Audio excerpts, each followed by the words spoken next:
Hello friends, કુમાસ બાયોસ્કોપમાં ફરી એકવાર આપ સૌનું ખૂબ ખૂબ સ્વાગત છે. કુમાસ બાયોસ્કોપનો આજનો પોડકાસ્ટ એક પ્રકારની સિક્વલ છે. આ અગાઉ આપણે એક સબ્જેક્ટ ઉપર પોડકાસ્ટ કર્યો હતો કે જેમાં સેવન્થ ડે સ્કૂલના એક બાળકે 8મા ધોરણના એક બાળકે 10મા ધોરણના એક બાળકને ચપ્પુ મારી દીધું અને દુઃખદ ઘટના એવી ઘટી કે સારવાર દરમિયાન આ 10મા ધોરણના બાળકનું મૃત્યુ થયું. હવે આવી ઘટનાઓ વારંવાર કેમ બનતી જાય છે અને આના વિશેનો જે પોડકાસ્ટ હતો તે આપણે ગયા વખતે જોયો કે એમાં શિક્ષણમાં ક્યાં ખામી છે. પરંતુ આજના આ વખતના પોડકાસ્ટમાં આપણે એ જોવાનું છે કે ભાઈ બાળકોમાં આવી સાયકોલોજી શા માટે ડેવલપ થાય છે, આ ક્રિમિનલ માઇન્ડેડ બાળકો કેમ બનતા જાય છે, ક્રિમિનલ માઇન્ડેડ જે સાયકોલોજી છે તે શાથી ડેવલપ થાય છે, તેના વિશે આજે આપણે વિસ્તૃત ચર્ચા કરીશું. જેની માટે અમારી સાથે જોડાયા છે ઇગ્નુ યુનિવર્સિટીના પ્રોફેસર ડોક્ટર નેહા રાવલ કે જેઓ એક જાણીતા સાયકોલોજીસ્ટ છે. તેમની પાસેથી આજે આપણે જાણશું કે નાના બાળકોને સાયકોલોજીસ્ટ પાસે ક્યારે કાઉન્સેલિંગ માટે લઈ જવા અને બાળકો આવી પ્રવૃત્તિ કરતા અટકે એ માટે બીજા કયા કયા ઉપાયો આપણે અપનાવવા. તો ચાલો વાતચીત શરૂ કરીએ પ્રોફેસર ડોક્ટર નેહા રાવલ સાથે. નેહાબેન, અમારા કાર્યક્રમમાં આપનું ખૂબ ખૂબ સ્વાગત છે. ભાઈ, આ એક દુઃખદ ઘટના બટી હમણાં જ જે બની ગઈ. ડોક્ટર નેહા રાવલ, અમારા કાર્યક્રમમાં આપનું ખૂબ ખૂબ સ્વાગત છે. ભાઈ, તાજેતરમાં જ એક ઘટના ઘટી કે જેમાં અમદાવાદની એક સ્કૂલના વિદ્યાર્થીએ અન્ય ધોરણમાં ભણતા વિદ્યાર્થીને ચપ્પુ મારી દીધું અને તેનું સારવાર દરમિયાન મૃત્યુ થયું. બહુ જ ઘેરા પ્રત્યાઘાતો પડ્યા હતા આ સમગ્ર ઘટનાના. અને મેં ગયા પોડકાસ્ટમાં એક એજ્યુકેશનિસ્ટ ડોક્ટર ગજેન્દ્રસિંહ ડાભી સાથે આની વિસ્તૃત ચર્ચા પણ કરી હતી. એમણે શિક્ષણને લગતી કેટલીક બાબતો જે ખામીયુક્ત હતી તે જણાવી હતી. આજે આપણે સાયકોલોજી ઉપર ચર્ચા કરવાની છે, પણ સૌથી પહેલા તમે એ જણાવો કે આ જે છાશવારે બનાવો બને છે સમગ્ર ગુજરાતમાં, જે ઘટનાઓ ઘટી છે, એને તમે એક સાયકોલોજીસ્ટ તરીકે કઈ રીતે જુઓ છો? બહુ સરસ પ્રશ્ન પૂછ્યો તમે અને તમારો ખૂબ આભાર માનું છું કે આવા બધા સબ્જેક્ટ લઈને તમે ડિબેટ કરો છો અને અમારા જેવા લોકોને બોલાવીને એક આપણો સમાજ કઈ તરફ જઈ રહ્યો છે એની એક ગંભીરતા લોકો સુધી પહોંચે. તો સૌથી પહેલા તો હું તમારો આભાર માનું છું અને સૌથી પહેલા તો ક્રિમિનલ સાયકોલોજી એ શું છે, અપરાધની દુનિયા શું છે અને એની પાછળના કારણો કયા છે. તો ખાસ કરીને ચાઇલ્ડ સાયકોલોજીની વાત તો આપણે જાણીએ છીએ કે બાળકને બરોબર શિક્ષકો ન મળે કે સ્કૂલનું વાતાવરણ ન મળે કે ઘરમાં કંઈ ડિસ્ટર્બન્સ હોય તો બાળક આ પ્રકારની ગુનાહિત પ્રવૃત્તિઓ તરફ વળે છે. એ બધી તો આપણે વાત કરીશું, પણ મારે એ વાત ઉપર ભાર આપવો છે કે માતા પિતા, શિક્ષકો, સોશિયલ મીડિયા, એના મિત્ર વર્તુળ અને અપરાધ, આ બધા વચ્ચે શું રિલેશન છે. અપરાધ કોને કહેવાય? પહેલી વસ્તુ તો અપરાધ કોને કહેવાય કે જે અદાલતના મનોવિજ્ઞાન એટલે કે ફોરેન્સિક સાયન્સ કે ફોરેન્સિક સાયકોલોજી પ્રમાણે જે કંઈ ગુનાહિત પ્રવૃત્તિઓ થાય છે ને જેની બંધારણમાં કલમ પ્રમાણે સજા થાય છે, શું એને જ અપરાધ કહેવાય? બહુ સમજવા જેવી વાત છે. હું તમને એક ઉદાહરણ આપીને સમજાવું કે તમારો બાળક જે છે ત્રીજા કે ચોથા ધોરણમાં ભણે છે અને આજે કોકનો કંપાસ લઈ આવ્યો. હવે એ કંપાસ લઈ આવ્યો, મમ્મીએ દફતર ચેક કર્યું, માની લો એમને દફતર ચેક કરી લીધું અને મમ્મીએ એમ પૂછ્યું પણ નહીં કે આ કંપાસ મેં તો તને નથી અપાવ્યો, તું ક્યાંથી લઈ આવ્યો? બરોબર? તો બાળકને ખબર નથી કે એણે ચોરી કરી. તમે સમજો, બાળકને ખબર નથી કે એણે ચોરી કરી. હવે એનું આ વર્તન જે છે સહજ થઈ ગયું.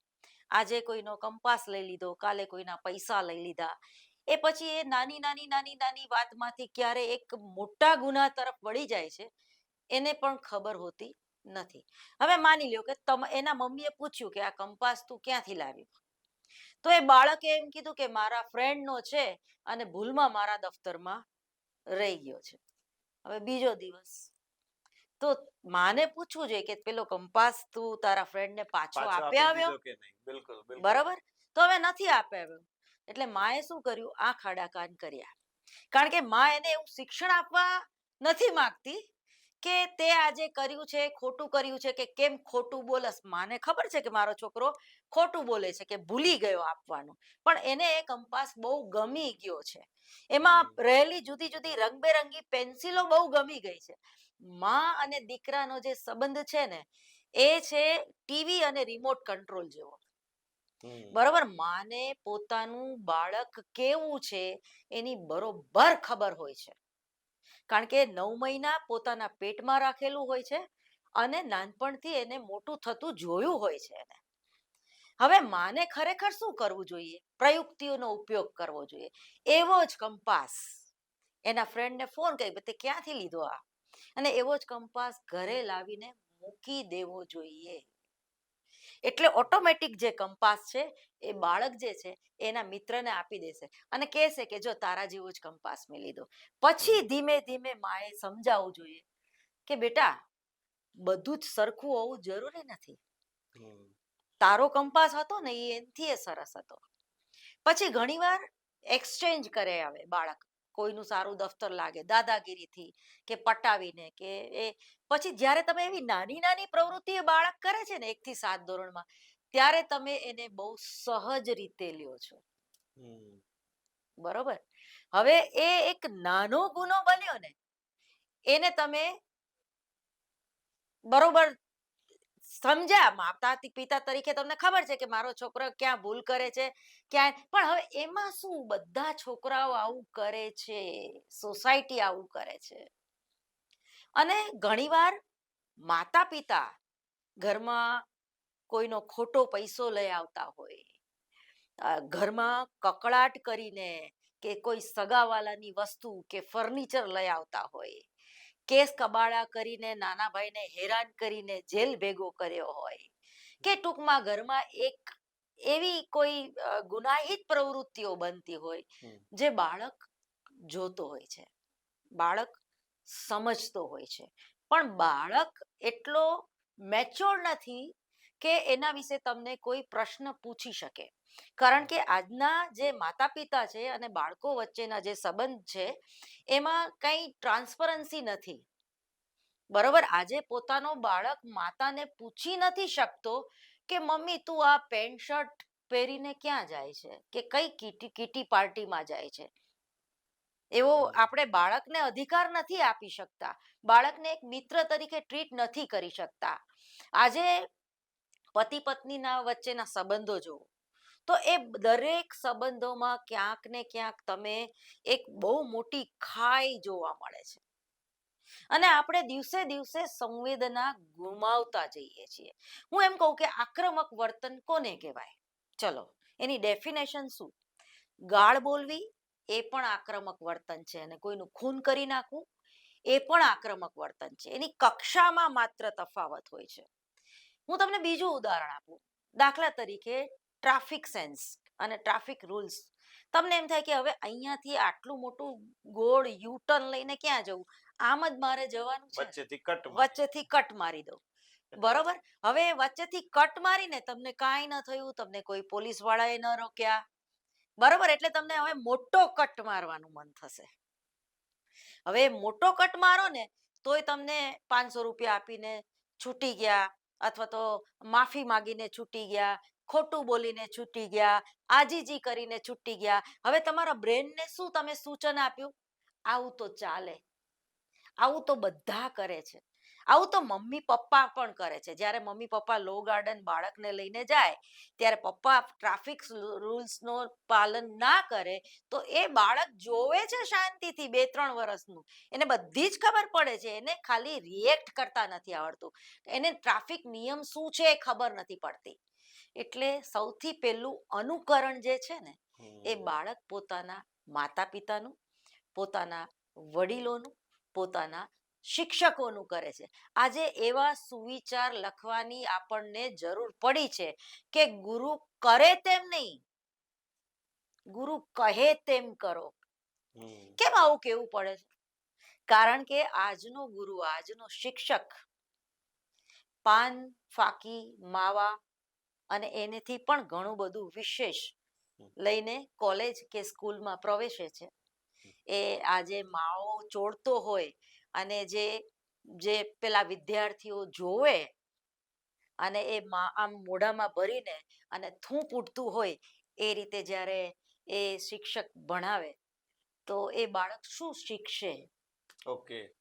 સો તમે આખી જે આ વાત કરી કે જે એના મુખ્ય પરિબળો છે એમાં પાયાનું જે આ પરિબળ છે તે કદાચ ઘરથી જ માતા પિતાથી જ શરૂ થાય છે.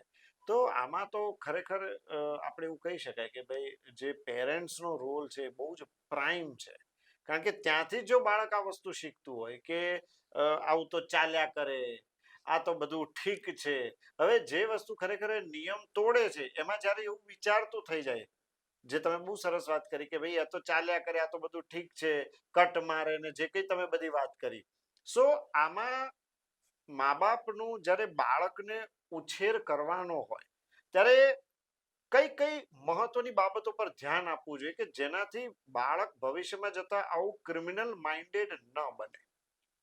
મને એક આશુતોષ રાણાનો પ્રસંગ યાદ આવે છે. આશુતોષ રાણા પોતે એક પોતાની બાયોગ્રાફીમાં લખેલું છે કે અમે 3 ભાઈઓ હતા અને મારા ફાધરે અમને લોયેલા સ્કૂલમાં મૂકવાનું, હોસ્ટેલમાં મૂકવાનું નક્કી કર્યું કે અમારું એજ્યુકેશન વધારે સારું અને બેટર થાય.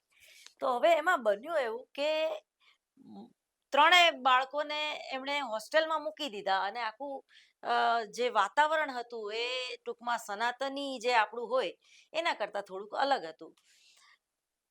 હવે એમાં બન્યું એવું કે 1 મહિના પછી રવિવારે માતા પિતા ત્રણેય બાળકોને અમને મળવા આવ્યા. તો અમને એમને જોઈને એટલો બધો આવેગ અને ખુશી થઈ કે એમ થયું કે અમે એને દોડીને ચોંટી પડી. અમને એવું થયું કે અમે એને પગે લાગી લઈ, અમે એને થેન્ક યુ કહી, અમે એનો આભાર માની અને અમે ધ્રુસકે ને ધ્રુસકે રડીએ કદાચ, પણ અમે અમારી જાત ઉપર નિયંત્રણ મૂક્યું. એમ કે હું સૌથી નાનો ભાઈ અને હું સૌથી તોફાની. એટલે મને આમ વિશેષ પિતાનો પ્રેમ. તો છતાંય મેં એમ થયું કે ના આવું જાહેરમાં ન કરાય કારણ કે બીજા છોકરાઓ કરતા નથી.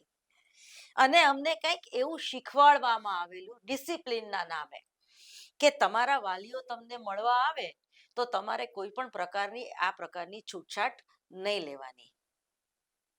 હવે આખો પ્રોગ્રામ જે કલ્ચરલ એક્ટિવિટીઝનો હતો એ આખો પ્રોગ્રામ અમારો પૂરો થયો અને પછી અમને એક જગ્યા જે નિશ્ચિત કરેલી ત્યાં અમને ફાધર મધરને મળવાનું કીધું. પણ અમે અમારા જે બધા નન અથવા તો અમારા જે શિક્ષકો હતા એના ઓબ્ઝર્વેશન નીચે હતા. હવે ખબર નહીં 1 મહિનામાં અમે એટલા બધા એની ઓરામાં, એના પ્રભાવમાં, એ સ્કૂલના નિયમોના પ્રભાવમાં, એ કલ્ચરના પ્રભાવમાં આવી ગયા કે અમને એવું લાગ્યું કે માતા પિતાને પગે ના લગાય, ઓહ. એને સેકન્ડ કરાય.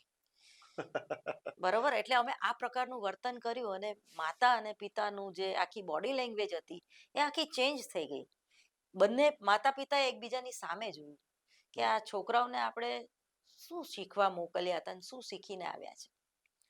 ત્યારે મને મારા પિતાએ સલાહ આપી કે જો તમે તમારો સનાતન ધર્મ, તમારા સંસ્કાર, તમારી સંસ્કૃતિ કે તમારા માતા પિતાને તમારે પગે લાગવું જોઈએ એ તમે ભૂલી ગયા અથવા તો એવા કોઈ ઓરાના પ્રભાવમાં કે એવા કોઈ નિયંત્રણમાં તમે આવી ગયા કે તમને માતા પિતાને પગે લાગતા સંકોચ થયો તો આ શિક્ષણ કઈ કામનું નથી.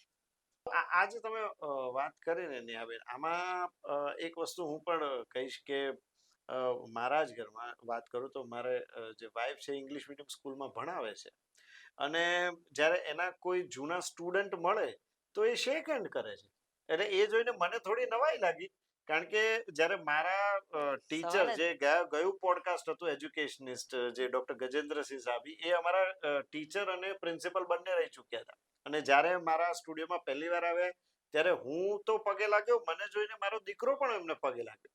પરંતુ આજે એક નવું કલ્ચર આખું ડેવલપ થઈ રહ્યું છે.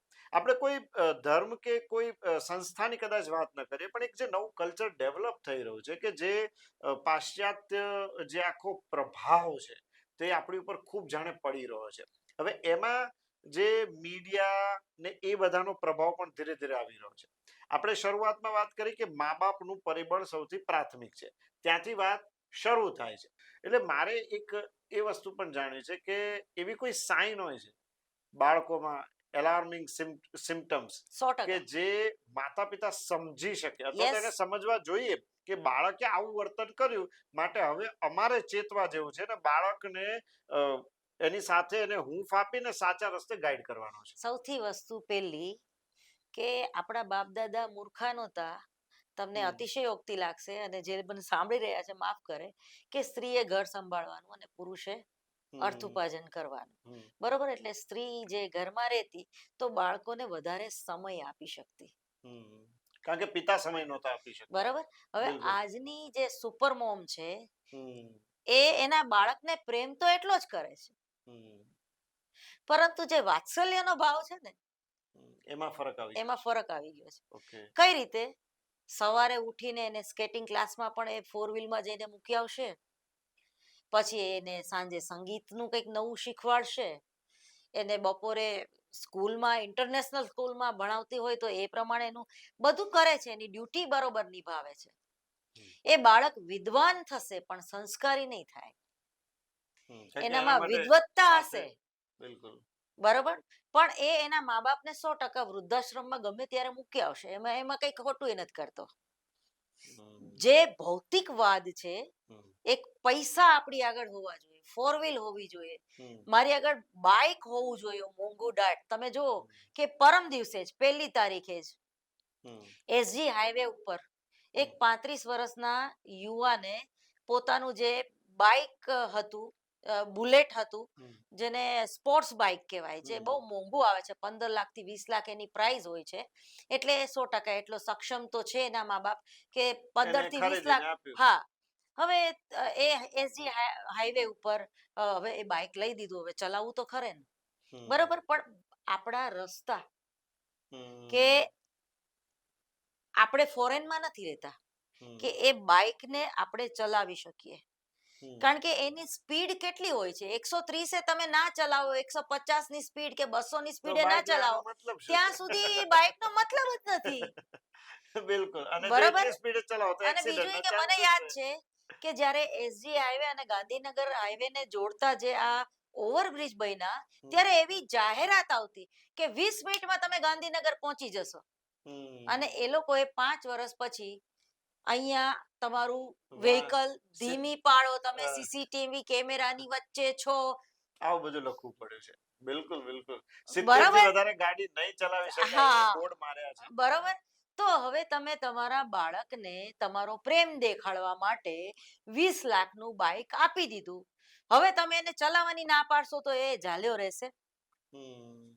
અને અંતે એ મૃત્યુ પામ્યો. બરોબર? તો હવે આમાં કોનો વાંક છે? બાઇક ચલાવનારનો, એના માતા પિતાનો, કે હરામનો પૈસો આવ્યો છો એનો? એ માનસિકતા એને ગુનો કરવાની હતી? હમ. એને આ શિક્ષણ ક્યાંથી મળ્યું? ઓકે.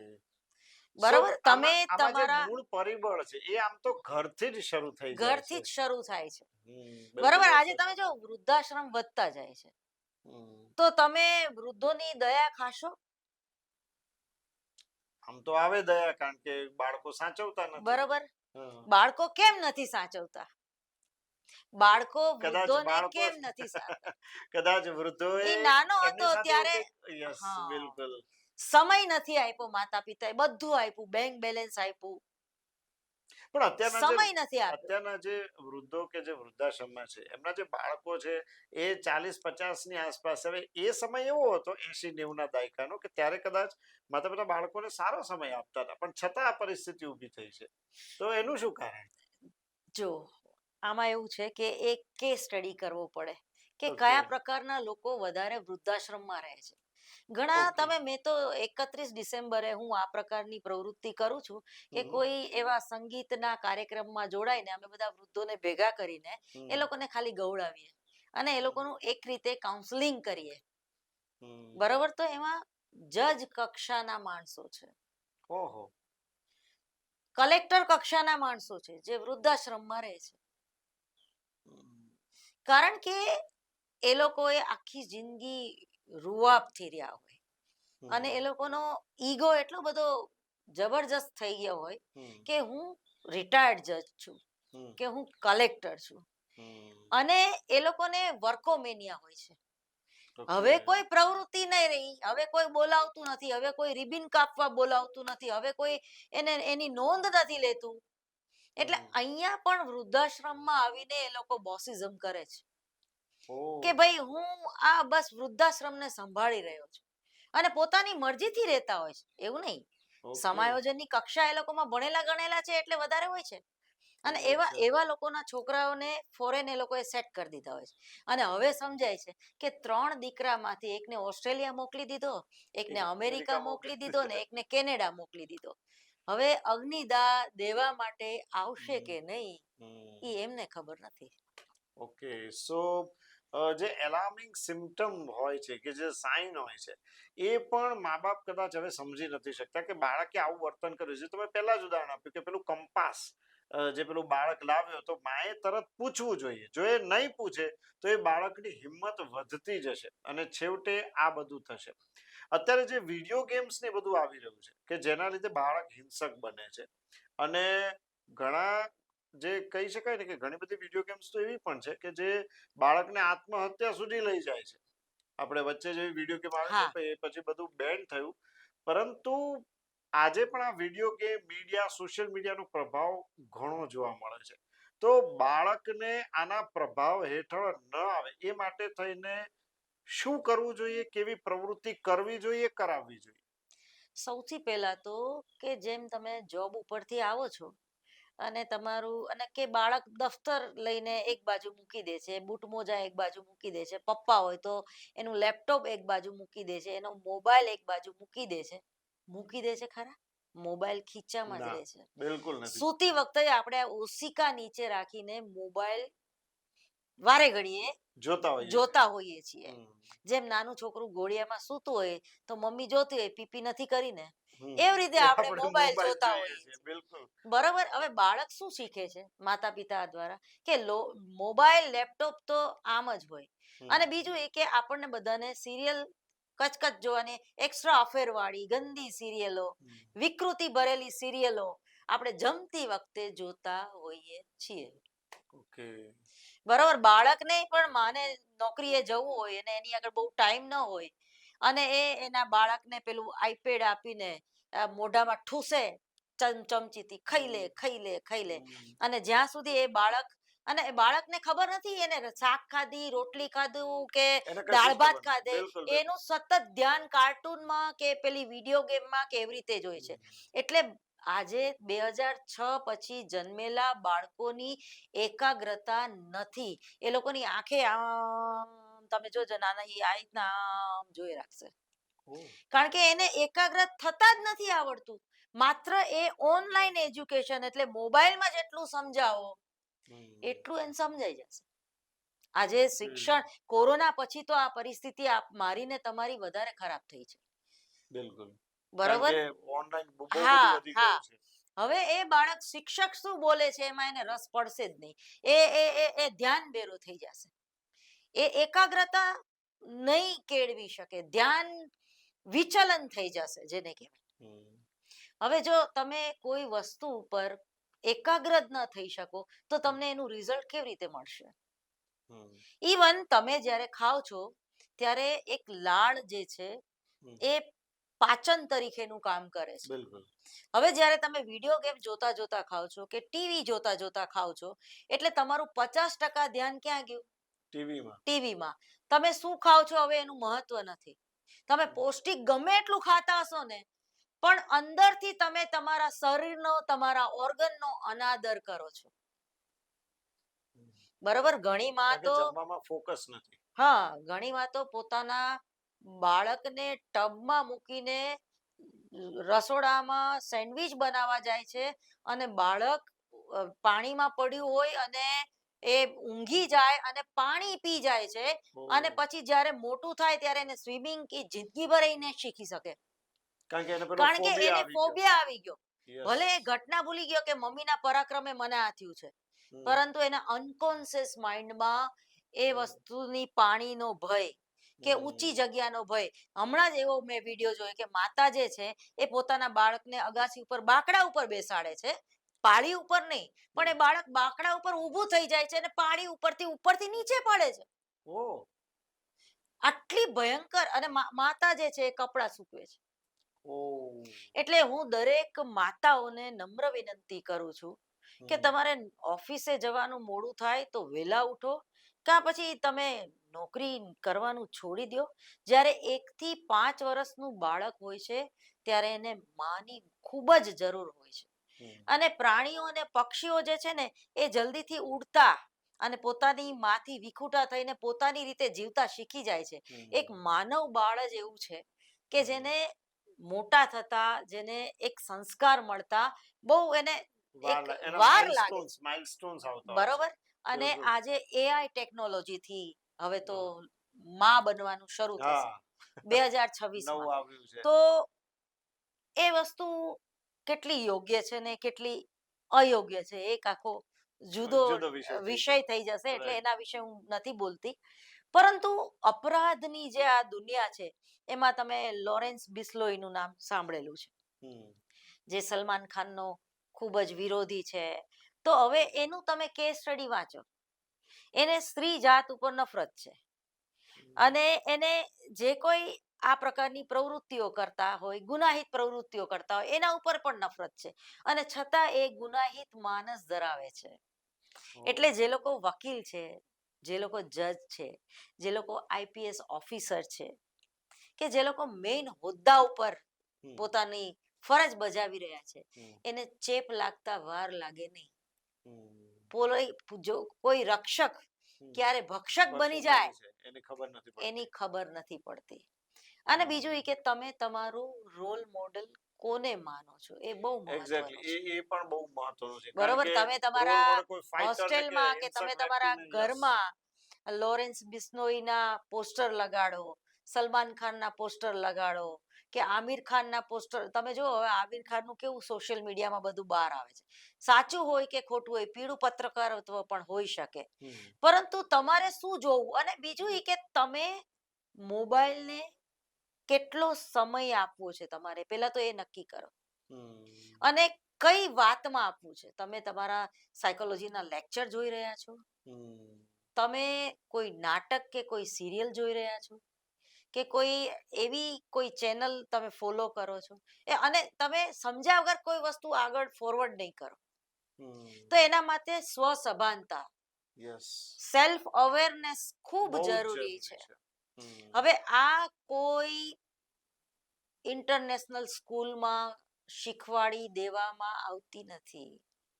પહેલું સુખ તે જાતે નર્યા. અને પહેલી જે ગુરુ છે એ તમારી માં જ હોય છે. એટલે અને બાળક જે છે એ અનુકરણ દ્વારા જ શીખે છે. હવે કિરણ બેદી આવ્યા એ પછી એને સુધાર કેન્દ્ર એવું નામ આપ્યું. એટલે 1 થી 18 વર્ષના બાળકો જો સાયકોસોમેટિક ડિસીઝ થી પીડાતા હોય, અથવા તો જેને આપણે કહેવાય કે સિરિયલ કિલર હોય, તો એ પ્રકારના બાળકોને ત્યાં સારું, ક્રિમિનલ મેન્ટાલિટી, એ પ્રકારને સારું વાતાવરણ પૂરું પાડવામાં આવે છે. અને એ લોકોને એવો અહેસાસ કરવામાં નથી આવતો કે હવે તમને બહાર સમાજના લોકો સ્વીકારશે નહીં, તમે પણ સમાજમાં પાછા આવીને ભળી શકો છો.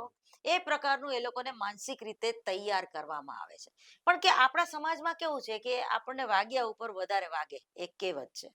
એ જ રીતે કોઈ નાનો ગુનેગાર છે એ 2-3 મહિનાની સજા ભોગવીને આવે છે અને પછી એને એક પ્રકારનું ઊંધું નોલેજ મળે છે ત્યાં સુધાર કેન્દ્રમાં પણ અથવા તો જેલમાં પણ.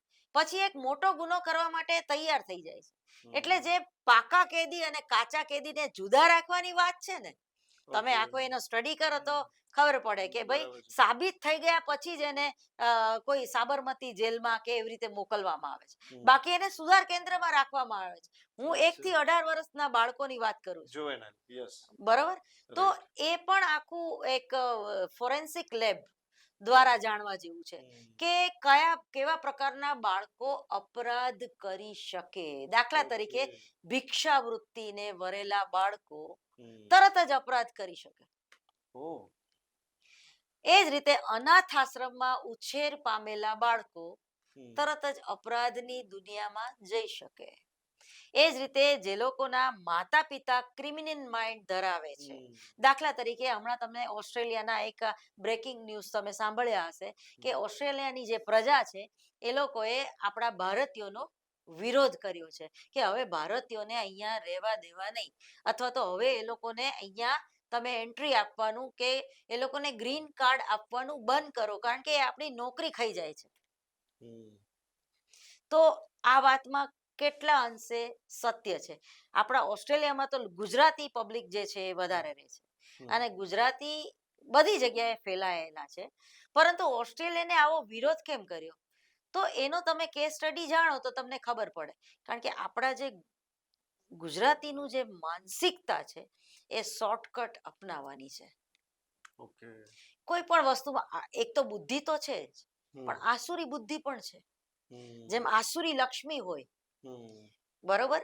તો તમે જુઓ કે આજે ઉડતા પંજાબની જેમ હમ. ઉડતા ગુજરાતની પરિસ્થિતિ આવી બિલકુલ, ચૂકી છે. બિલકુલ. બરોબર? આજે બાળકો આ જે ખૂન થયું એની હમ. પાછળ જવાબદાર શું છે? મદ્યપાન, હમ. બરોબર, અફીણ, ગાંજો, Drugs, ચરસ, બરાબર. ડ્રગ્સના રવાડે આ જે બાળકો છે ચડે છે. અને એ ચડેલા છે. અને જ્યારે તમે એવી પરિસ્થિતિમાં હોય, તમે બાઇક પણ એક જે ઉંદેડાને ટૂંકમાં દારૂ પીવડાવી દો હા, તો બરાબર. એ સિંહની સામે જઈને એમ કે ચલ આપણે બે લડીએ. લડીએ, આ બિલકુલ. એના જેવી વાત છે. એમાં પછી અકસ્માત પણ આવી ગયો કે હમ. આવી કોઈ ગુનાહિત ગુનાહિત પ્રવૃત્તિ પ્રવૃત્તિ પણ પણ. આવી ગઈ. બિલકુલ. હવે આ બાળકને માની લ્યો કેટલા વર્ષની સજા થશે જે બાળકે ખૂન કરી નાખ્યું? કારણ કે એને આ ગંભીરતાની ખબર નથી કે મેં કોકનું ખૂન કરી નાખ્યું. હમ. એને સુધાર કેન્દ્રમાં મૂકવામાં આવશે.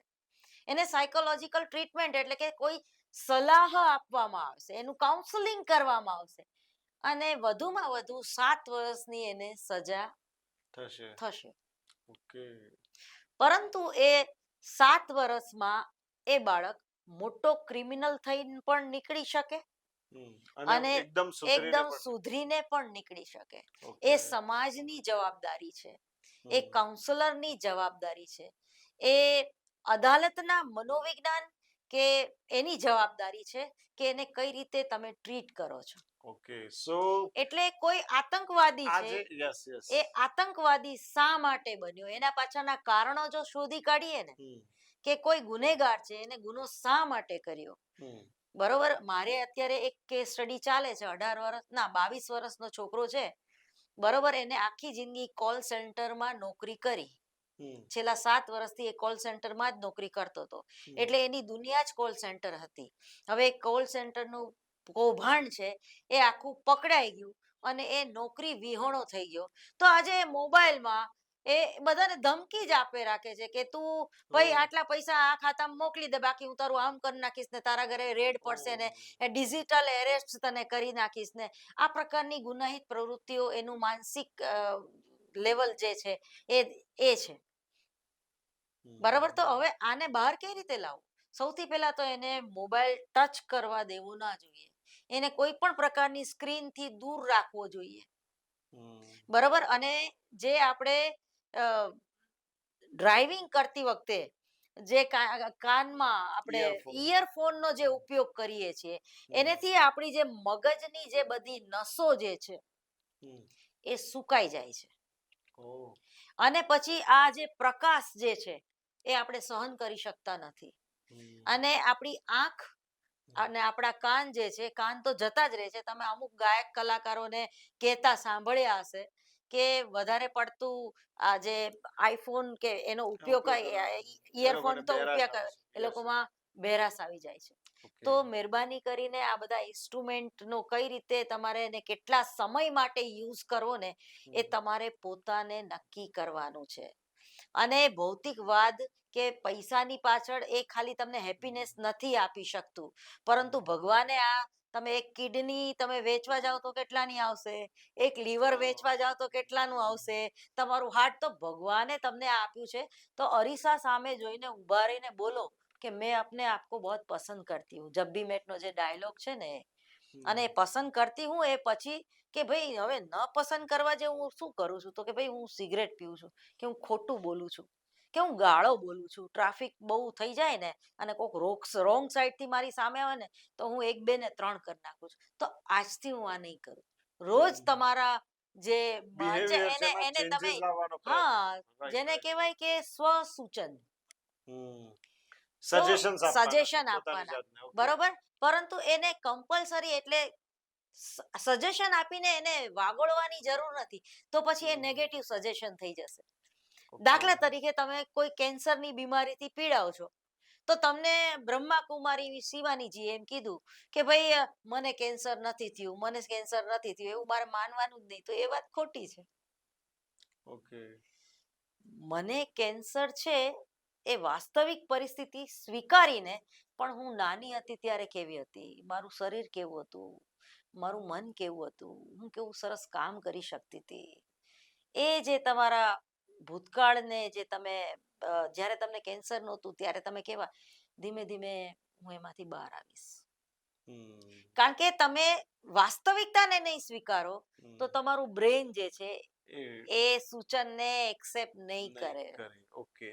સો આના જે કારણ છે એ ઘરમાં છે. આટલું કન્ક્લુઝન જે આટલી જે આવ્યું નિષ્કર્ષ આવ્યા વાતનો એ કારણ છે ઘરમાં રહેલું છે, અને તમારે તમારી જાતને કેટલાક પોઝિટિવ સૂચન આપવા પડે તો અને તમે આવા ઘર આવા ઘર પ્રોબ્લેમ કરતા એક સ્ટેપ આપણે હવે આગળ જઈએ અને બ્રહ્માંડમાં તમે શું બધા નેગેટિવિટી નેગેટિવિટી નેગેટિવિટી આખી ફેલાયેલી છે. તમારા માતા પિતા પણ અમુક અંશે અપરાધી છે. પછી તમે શું કરશો? અને તમને ખબર પડી કે ના આ વસ્તુ મારે નથી જ કરવી, ભલે મારો બાપ આવો હોય પણ મારે આમ નથી જ કરવું. તમારે તમારી ઓરા પાવરફુલ કરવી પડશે. ઓકે. તો જ્યાં સુધી તમારું બેઝિક પેલું લેવલ જે છે એ સમજાશે નહીં, બરોબર. અને ઓશોનું એક પુસ્તક છે, મારી દ્રષ્ટિએ કૃષ્ણ. હા, કૃષ્ણ મેરી દ્રષ્ટિ છે. બહુ તો સરસ એ પુસ્તક છે. અદ્ભુત છે. બિલકુલ. ઓશોનો જે તર્ક અને એમની જે વિચારણા હતા અને એમને જે જુદા જુદા ધર્મનું એનાલિસિસ કરીને આપણી સામે મૂક્યું છે, જો એમાંનું તમે ખાલી એક વસ્તુને એક વાતને તમે તમારો જીવન મંત્ર બનાવી લ્યો ને, તો જીવન કેવી રીતે જીવવું, ક્ષેમ કુશળતા, વિવેક બુદ્ધિનો ઉપયોગ કઈ રીતે કરવો, અને તમારે તમારી ઓરા પાવરફુલ કેવી રીતે બનાવવી, જેથી કરીને કોઈ નેગેટિવિટીનો તમારી ઉપર કોઈ અસર ન થાય. નેહાબેન, તમે અમારી સાથે જોડાયા અને અમારા દર્શકોને ખરેખર જે માહિતી આપી તે બદલ તમારો ખૂબ ખૂબ આભાર. નમસ્કાર. તો ફ્રેન્ડ્સ, આ હતા પ્રોફેસર ડોક્ટર નેહા રાવલ કે જેમણે આપણને બાળકોની જે હિંસાત્મક વૃત્તિ છે તેની પાછળનું ક્રિમિનલ માઇન્ડ કેવું છે, તેની ક્રિમિનલ સાયકોલોજી કેવી છે તેના વિશે માહિતી આપી, અને અમને આશા છે કે આપને ચોક્કસ આમાંથી ઘણી બધી ટિપ્સ મળી હશે. ફરી મળીશું એક નવા પોડકાસ્ટમાં નવા મહેમાન સાથે. ત્યાં સુધી નમસ્કાર.